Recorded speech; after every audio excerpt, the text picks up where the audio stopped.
నమస్తే, welcome to R24 news watch కార్యక్రమానికి స్వాగతం. ఈరోజు న్యూస్ వాచ్ కార్యక్రమంలో ముఖ్యమైనటువంటి వార్తా కథనాలంటే ఒకసారి చూద్దాం. ముందుగా ఆంధ్రప్రదేశ్ ఎడిషన్ తీసుకుందాం. ఆంధ్రప్రదేశ్లో ఈనాడు పత్రిక ఎలాంటి అంశాలు ప్రస్తావించిందో ఒకసారి చూసే ప్రయత్నం చేద్దాం. ఆంధ్రప్రదేశ్లో వార్తాపత్రికలు ఒకసారి పరిశీలించినట్లయితే బ్యానర్ ఐటమ్గా తీసుకుంది వైకాపా హానికరం, రాష్ట్ర ఆరోగ్యానికి వైకాపా హానికరం అంటూ నిన్న విశాఖ ఉక్కు పరిరక్షణ దీక్షలో పవన్ కళ్యాణ్ చేసినటువంటి కామెంట్స్ని ఆయన ప్రసంగాన్ని ప్రధానంగా హైలైట్ చేస్తూ ఇక్కడ ప్రధానమైనటువంటి కథనంగా తీసుకోవడం జరిగింది. ఒకసారి కథనం లోపలికి వెళ్ళే ప్రయత్నం చేద్దాం. మద్యంతో ఏడాదికి 40,000 కోట్ల రూపాయల సంపాదనట, ఎమ్మెల్యేలే రౌడీజం చేస్తున్నారు, 2024లో కొత్త ప్రభుత్వం వచ్చేలా మద్దతు ఇవ్వాలి, బీసీల సాధికారత కోసం కృషి చేస్తాం, విశాఖ ఉక్కుపై వైసీపీని నిలదీయండి, జనసేన అధినేత పవన్ కళ్యాణ్ వ్యాఖ్యలంటూ కూడా ప్రధానంగా హైలైట్ చేసింది. సో ఆంధ్రప్రదేశ్ ఆరోగ్యానికి వైసీపీ ప్రమాదకరం, ఖచ్చితంగా 2024లో కొత్త ప్రభుత్వం వచ్చేలాగా ప్రజల మద్దతు ఇవ్వాలి అంటూ కూడా ఆయన ఒక కామెంట్ చేశారు. అంతేకాదు 2019లో నీటి చుక్క లాంటి మీ ఓటుని సలసల కాగేటటువంటి పెనం మీద, వైసీపీ వంటి పెనం మీద వేశారు, అందుకనే ప్రజల జీవితాలు మాడి మసైపోతున్నాయి, బుగ్గైపోతున్నాయి, ఆవిరైపోతున్నాయి అనేటటువంటి రీతిలో ఆయన చేసినటువంటి కామెంట్స్ కూడా ప్రస్తుతం ఉన్నటువంటి పరిస్థితిని అర్థం పట్టేలా ఉంది. సో అదే కాదు, చాలా చాలా చాలా హాట్ కామెంట్స్ కూడా చేశారు. సినిమా టికెట్ల వ్యవహారం గందరగోళానికి సంబంధించి కూడా గతంలో రిపబ్లిక్ ప్రీ రిలీజ్ ఫంక్షన్ అప్పుడు చేసినటువంటి కామెంట్స్ని మనం చూసాం, ఎంత సంచలనంగా మారాయి, ఎంత దుమారం రేపాయో. సో దీని మీద కూడా అదే విధమైనటువంటి కామెంట్స్ చేశారు. ఇప్పుడు కూడా మీరు ఏదైతే ఈరోజు సినిమా టికెట్ల అంశంలో ఇబ్బంది పెడుతున్నారో, నిర్ణయం తీసుకున్నారు, ముఖ్యంగా నన్ను టార్గెట్ చేశారు, నాకు ఒకవేళ పంతం అంటూ వచ్చిందంటే నేను అవసరమైతే నా సినిమాను ఆంధ్రప్రదేశ్లో ఉచితంగా ప్రదర్శిస్తానే తప్ప వెనక్కి తగ్గను అంటూ కూడా కామెంట్ చేసిన పరిస్థితి కనిపిస్తోంది. అంతేకాదు మీరు ప్రతి ఒక్క దాంట్లో సరే సినిమా టికెట్ల విషయంలో పారదర్శకత అంటున్నారు, ఎక్కడ పారదర్శకత ఉంది? మీరు అన్ని పారదర్శకంగానే చేస్తున్నారా? 700 రూపాయలకి మద్యం బాటిల్ కొనాలట, కానీ 5 రూపాయలు పెట్టి సినిమా టికెట్ కొనుక్కొని చూడాలట, ఇదెక్కడ న్యాయం, ఇదెక్కడ పారదర్శకత అంటూ కూడా చాలా హాట్ కామెంట్ చేశారు. సో మొత్తానికి చూసినట్లయితే వైసీపీని గట్టిగా నిలదీసే విధంగా, వైసీపీ ప్రభుత్వాన్ని తూర్పారబట్టే విధంగా, వైసీపీని కడిగి పారేసే విధంగా పవన్ కళ్యాణ్ కామెంట్స్ చేశారు. కానీ మనకి ఎక్కడా పెద్దగా విశాఖ ఉక్కుకు సంబంధించి, దాని పరిరక్షణ అంశానికి సంబంధించి మాట్లాడటం కానివ్వండి, అసలు విశాఖ ఉక్కు ప్రైవేటీకరణ అనేది కేంద్ర ప్రభుత్వానికి సంబంధించిన అంశం, బీజేపీకి సంబంధించిన అంశం, దాన్ని పెద్దగా ఇక్కడ మాట్లాడినటువంటి దాఖలాలు మనకు కనిపించట్లేదు. ఎంతసేపు రాష్ట్రంలో ఉన్నటువంటి వైసీపీ ప్రభుత్వం మీద పోరాటం తప్ప అసలు కార్యక్రమం ఏదైతే ఉందో విశాఖ ఉక్కు ప్రైవేటీకరణకు సంబంధించి, విశాఖ ఉక్కు పరిరక్షణకు సంబంధించి మరి దాని మీద బీజేపీని అంత గట్టిగా నిలదీసినట్లుగా, ఆ కాలర్ పట్టుకుని అడిగినట్లుగా ఎక్కడ కనిపించలేదు. గతంలో పవన్ కళ్యాణ్ మనకి ప్రత్యేక హోదా అంశంలో పాచిపోయిన లడ్లంటూ కొంత హాట్ కామెంట్స్ చేసి బీజేపీని ఇరుకుని పెట్టే ప్రయత్నం చేసినా ఇప్పుడు వారిద్దరూ పొత్తులో ఉన్నారు. మరి పొత్తులో ఉన్నటువంటి నేపథ్యంలో, కలిసి పనిచేస్తున్నటువంటి నేపథ్యంలో ఈరోజు విశాఖ ఉక్కు ప్రైవేటీకరణ జరుగుతుంది, కేంద్ర ప్రభుత్వం చేస్తున్నటువంటి నేపథ్యంలో దాన్ని వ్యతిరేకిస్తూ ఆయన దీక్ష చేస్తున్నారు. సరే, కాసేపు దీక్ష చేస్తున్నారు, సరే అవసరమైతే తన మిత్రునైనా సరే ఎదిరించడానికి సిద్ధంగా ఉన్నారు పవన్ కళ్యాణ్ అనేటటువంటి విధంగా మనం చూద్దాం కాసేపు. కానీ కార్యక్రమం మొత్తం వైసీపీని వ్యతిరేకిస్తూ, వైసీపీని విమర్శిస్తూ, రాష్ట్రంలో ఉన్న ప్రభుత్వాన్ని విమర్శిస్తూ సాగింది తప్ప బీజేపీ మీద పెద్దగా హాట్ కామెంట్ చేసినటువంటి పరిస్థితులు ఎక్కడా కనిపించలేదు. ఒకవేళ చేసినా కానీ ఏదో వీళ్ళని తలుపు చెక్కతో కొట్టి వాళ్ళని తమలపాకుతో కొట్టారనేటువంటి రీతిలో ఉంది తప్ప మరొక విధంగా కాదు. At the same time YCP మీద అయితే ఒక విధంగా ఇక కొంతవరకు పోరాటాన్ని ఉధృతం చేస్తున్నారా అనేటటువంటి భావన అయితే కనిపించింది. కానీ నిజంగా పోరాటం వైసీపీ మీద జనసేన ఉధృతంగా సాగిస్తుందా? ఈ ఊపుని కంటిన్యూ చేస్తుందా? నిన్న చేసినటువంటి కామెంట్స్ కానివ్వండి, నిన్న చూపినటువంటి పోరాట స్ఫూర్తి కానివ్వండి, ముందు కంటిన్యూ చేస్తుందా అనేది అయితే $1 మిలియన్ ప్రశ్నే. సో అది మొత్తానికి విశాఖ ఉక్కు పరిరక్షణ దీక్షకు సంబంధించినటువంటి వార్త, వైసీపీ ప్రభుత్వాన్ని తూర్పారబట్టినటువంటి విధం. ఇక మరొక ప్రధాన అంశం ఏంటంటే రాష్ట్రంలో తొలి ఒమిక్రాన్ కేసు నమోదైంది. ఇప్పటికే ఒమిక్రాన్ భయం దేశ ప్రజల్ని వెంటాడుతున్నటువంటి నేపథ్యంలో ముఖ్యంగా అటు ఇతర దేశాల్లో ఒమిక్రాన్ కేసులు ఇబ్బడిముబ్బడిగా పెరిగిపోతున్నటువంటి పరిస్థితి. ఆఫ్రికా ఖండంలో అయితే ఇక తారాస్థాయికి చేరుకున్నటువంటి పరిస్థితి మనం చూస్తాం. ఒమిక్రాన్ వేరియంట్ అనేది ఇప్పటి వరకు ప్రాణాంతకంగా ఎక్కడా పరిణమించిన దాఖలాలు అయితే కనిపించలేదు. కానీ దీని మీద అయితే భయం మాత్రం చాలా ఎక్కువగా ఉంది ఒమిక్రాన్. ఎందుకంటే అంతకుముందు మనం చూసాం డెల్టా ప్లస్ వేరియంట్లు ఎంతటి నష్టాన్ని చేకూర్చాయో భారతదేశానికి మనం చూసాం. ఒమిక్రాన్ కూడా కొంత ప్రమాదకరమైనదే, వ్యాప్తి వేగంగా ఉంటుంది అనే అంశం అయితే తెలుస్తోంది. సో మన దేశానికి కూడా ఒమిక్రాన్ ముప్పు పొంచే ఉంది అనేటటువంటి హెచ్చరికలు ఎప్పటి నుంచి వస్తున్నాయి. దానికి కేంద్ర ప్రభుత్వం కూడా కొంతవరకు కట్టడి చర్యలు తీసుకుందనే చెప్పాలి.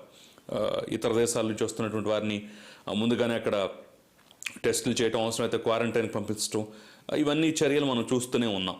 సో మన దేశంలోకి రాకూడదు, మన రాష్ట్రంలోకి రాకూడదు అంటూ కూడా గట్టిగా ప్రయత్నం చేసిన నేపథ్యంలో కూడా కొంతవరకు ఆ ప్రయత్నం ఒకచోట విఫలమైనట్లుగా తెలుస్తోంది. విజయనగరం వాసికి నిర్ధారణ అయినట్టుగా తెలుస్తోంది. వైద్యారోగ్య శాఖ వెల్లడి. దేశంలో ఇప్పటికే 38 కేసులకి పెరిగిపోయినటువంటి నేపథ్యం మనం చూస్తున్నాం. మన రాష్ట్రంలో కూడా ఒమిక్రాన్ కేసు నమోదైంది. అయితే ప్రస్తుతం ఉన్నటువంటి రిపోర్ట్ని బట్టి చూసినట్లయితే ఒమిక్రాన్ అనేది ప్రాణాంతకమయ్యేటటువంటి అవకాశం, కొంత ఇబ్బంది పెడితే పెడుతూ ఉండొచ్చు కానీ ప్రాణాంతకమయ్యేటటువంటి అవకాశం లేదు అనేటటువంటి మాట అయితే తెలుస్తోంది.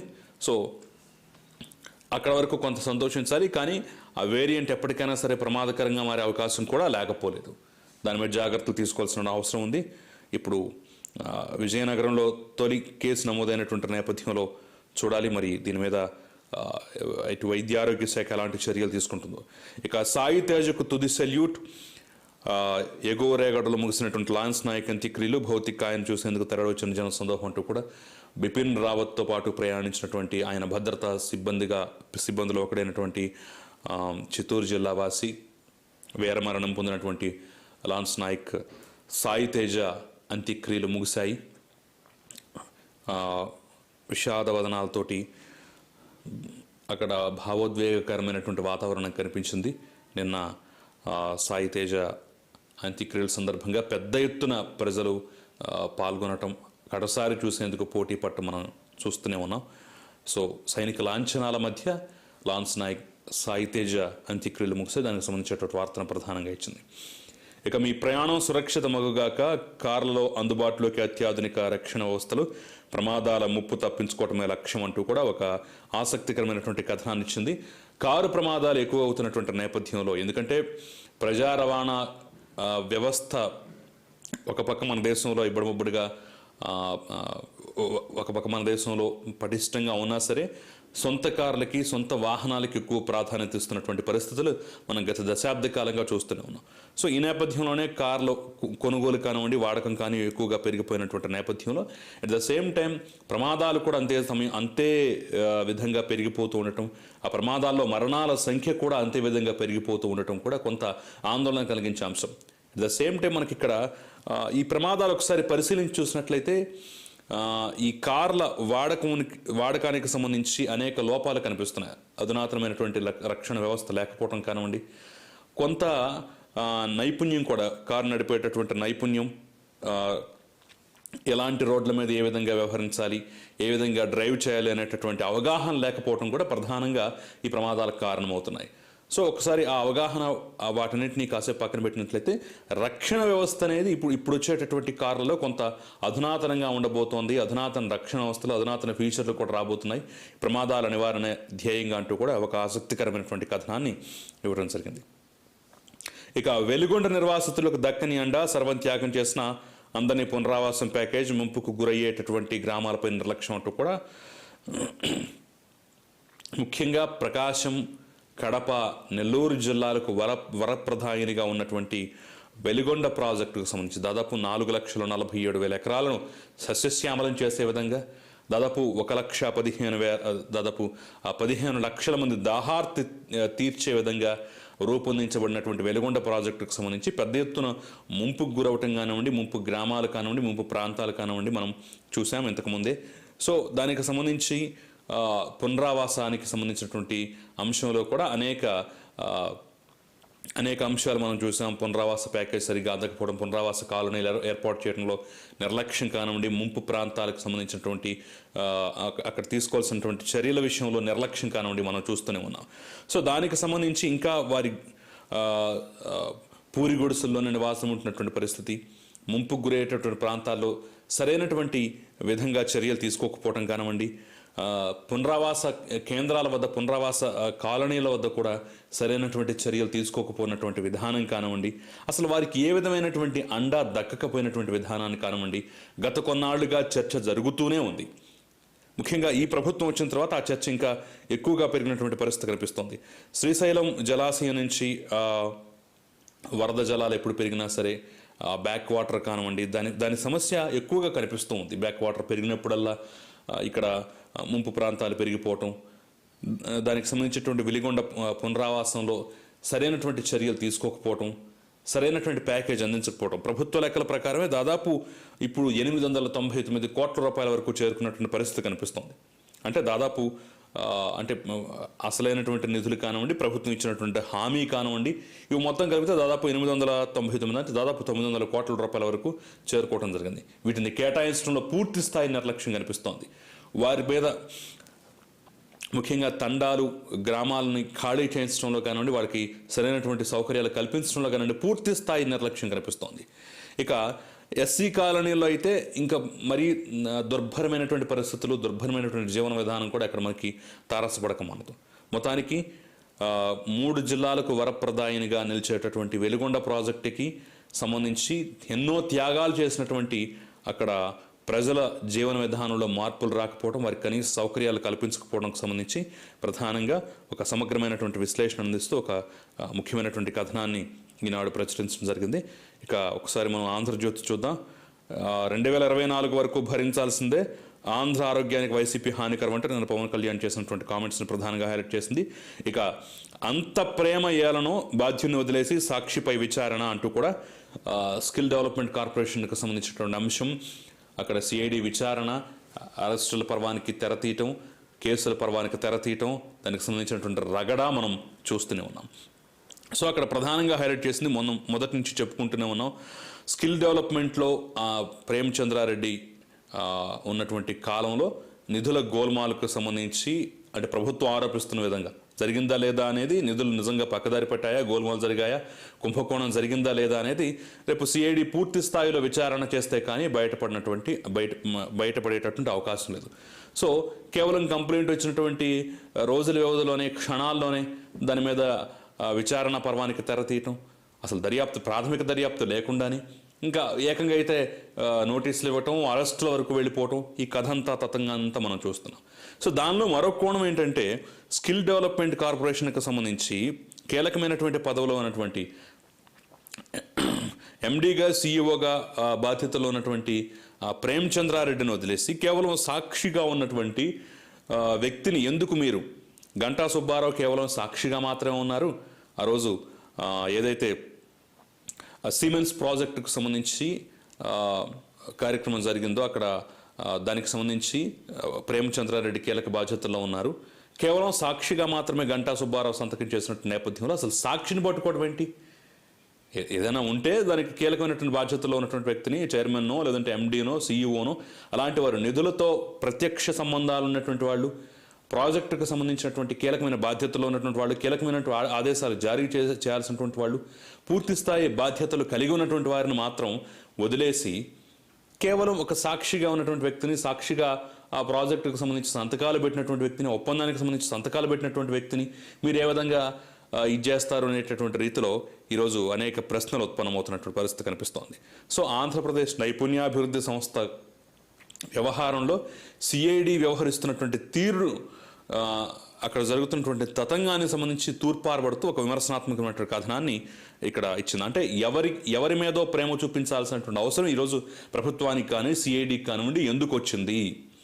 కీలకమైనటువంటి వ్యక్తులను వదిలేసి కేవలం సాక్షిగా ఉన్నటువంటి వ్యక్తుల్ని, అసలు వ్యక్తులను వదిలేసి కొసర వ్యక్తులను ఎందుకు మీరు ఇబ్బంది పెడుతున్నారు, బాధిస్తున్నటువంటి పరిస్థితి కనిపిస్తోంది అనేటటువంటి అంశాన్ని ఇక్కడ క్లియర్గా ఇచ్చింది. ఇక అదేవిధంగా ఆ కేసుకు సంబంధించి ఆంధ్రజ్యోతి ఎండి రాధాకృష్ణ మీద ఎఫ్ఐఆర్ దాఖలు చేసినటువంటి అంశాన్ని కూడా ప్రధానంగా హైలైట్ చేసింది.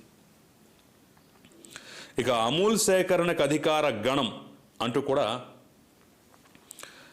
వివిధ శాఖలకి అధికారులకు అమూల్ పాల సేకరణకు సంబంధించి బాధ్యతలు అప్పగించినటువంటి వైను, అమూల్ అనేటటువంటి పేరు లేకుండా జగనన్న పాల వెలువ అనేటటువంటి పేరుతో జీవోలు జారీ చేసినటువంటి వైనం ఇక అన్ని వార్డు వాలంటీర్ల దగ్గర నుంచి సచివాలయ కార్యదర్శుల దగ్గర నుంచి ఎంపీడీఓల దగ్గర నుంచి పై స్థాయి అధికారుల దగ్గర నుంచి ప్రతి ఒక్కరికి ఈ పాల సేకరణకు సంబంధించిన కీలకమైన బాధ్యతలు అప్పగించడం విస్మయానికి గురి చేస్తున్నటువంటి విధంగా ఇక్కడ వ్యవహారం తీరు ఉంది.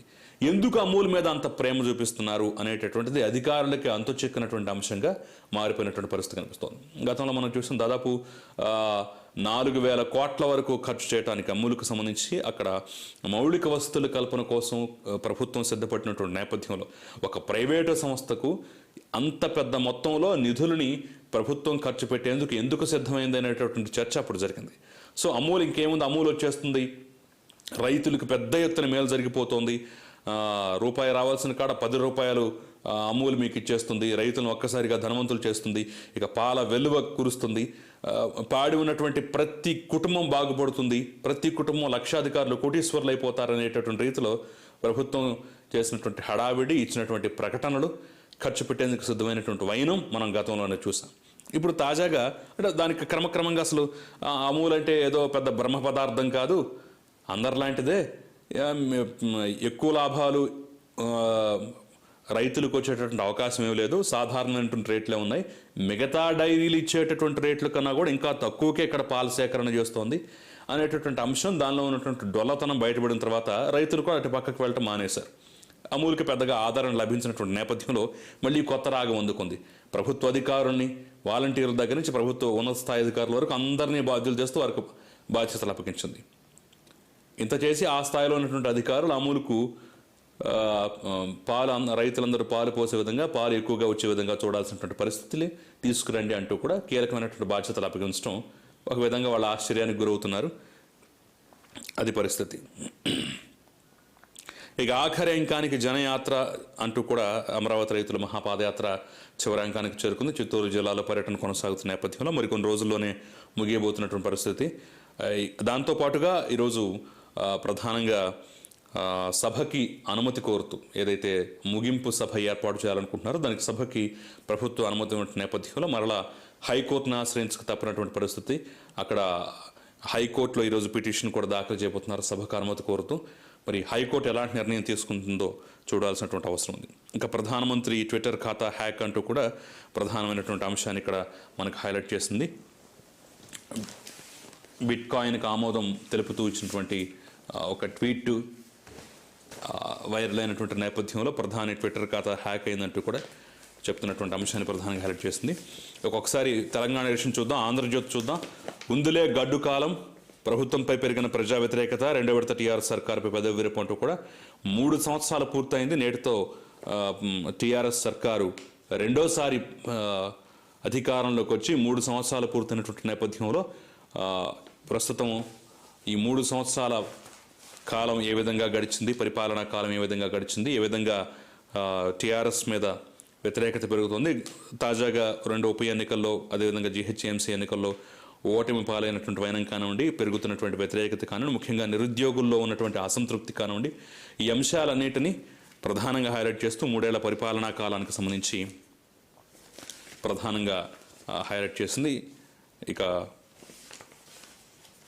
కొన్నరు పైసలు ఇస్తలేరు, ధాన్యం కొనుగోలు బకాయిలు 3,584 కోట్లు, 4.10 లక్షల మంది రైతుల ఎదురుచూపులు, గతంలో వారం 10 రోజుల నుంచి చెల్లింపులు, ఈ సీజన్లో రకరకాల కొరియలతో జాప్యం అంటూ కూడా ప్రధానమైనటువంటి అంశాన్ని మనం ఇక్కడ హైలైట్ చేయడం చూడొచ్చు. ధాన్యం కొనుగోలుకు సంబంధించి ఒక పక్క మేము కొనం అంటూ రాష్ట్ర ప్రభుత్వం, కేంద్ర ప్రభుత్వం కూడా మేము కొనం అంటూ కేంద్ర ప్రభుత్వం 2 రకాలైనటువంటి కొర్రీలు పెడుతూ, అనేక రకాలైనటువంటి కొర్రీలు పెడుతూ ధాన్యం కొనుగోలుకు సంబంధించి రైతుల్ని కన్ఫ్యూజన్లో పడేస్తూ, ధాన్యం కొనుగోలుకు సంబంధించి దిక్కుతోచని పరిస్థితుల్లోకి నెట్టేస్తూ ఉన్నటువంటి వైనాన్ని ఒక పక్క మనం చూస్తుంటే, ఇంకో పక్క కొన్నటువంటి ధాన్యానికి ధర చెల్లించకపోవటం, ఇంతవరకు వాళ్ళకి డబ్బులు ఇవ్వకపోవటం అనేటటువంటి అంశం మనం చూడొచ్చు. గతంలో వారం నుంచి 10 రోజుల్లో ఇచ్చినటువంటి దాఖలాలున్న ఈ సీజన్లో మాత్రం ఇంతవరకు రోజులు గడుస్తున్న కొద్దీ, నెలలు గడుస్తున్న కొద్దీ ఇంతవరకు డబ్బులో ఉన్నటువంటి వైనం చెల్లించినటువంటి పరిస్థితి మనకు కనిపిస్తోంది.